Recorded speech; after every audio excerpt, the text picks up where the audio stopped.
নানা অনিয়ম দুর্নীতির অভিযোগ এনে বুধবার 23 এপ্রিল সকাল 9:30টায় বাগেরহাট জেলার ফকিরহাট থানার নলদা ইউনিয়নের সাহেব আলীর মোড়ে ভূমিদস্যু আব্দুল কুদ্দুস পরমিয়ার বিচারের দাবিতে এবং তাদের যার নিজস্ব জমি ফিরে পেতে মানববন্ধন করেছেন এলাকাবাসী। বাগেরহাট জেলার ফকিরহাটের নলদা ইউনিয়নের আধিপত্য বিস্তারকে কেন্দ্র করে বিভিন্ন সময় বিভিন্ন লোককে জিম্মি করে তাদের জমি ইজারা নেওয়ার কথা বলে দখল বাণিজ্য করে আসছেন এই ভূমিদস্যু। তার দৃষ্টান্তমূলক শাস্তির দাবিতে বিক্ষোভ ও মানববন্ধন করেছে স্থানীয়রা।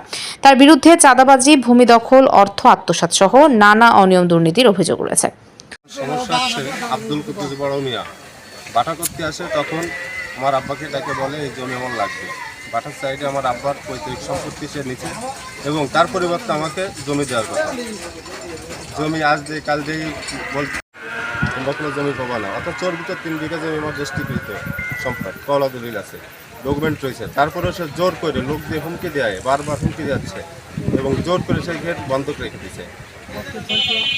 আমার চাচা আলী হোসেন, ওনার দৃষ্টিকৃত জমি অনলাইনে খাজনা দেওয়া, খাজনা তার দেখলে আছে, রেকর্ডীয় সম্পত্তি জবরদখল করে এই আব্দুল কুদ্দুস সে বন্ধক রেখে দিছে। আর যাদের কাছে বন্ধক রেখেছে তারা জোর জবর করে ঘিরে থেকে লোক নিয়ে নামে বেনামে লোন করে ব্যাংকের টাকা আত্মসাৎ করা, জমি বন্ধক রেখে জমি দখল না দেওয়া, একাধিক লোকের নামে ওই আপনার বিভিন্ন নামে জমি রেখে সেই জমি রেজিস্ট্রি করে দেওয়া, পরবর্তীতে বলে যে এই জমি তুমি পাবা না, এই জমি আমার ভাইয়ের নামে কি আমার বড় মিয়া আমাদের রেস্টি জমি বা রেকর্ডীয় জমি এটা নিয়ে সে জোর ঘুরবে, আজকে সে বন্ধক খুঁজছে।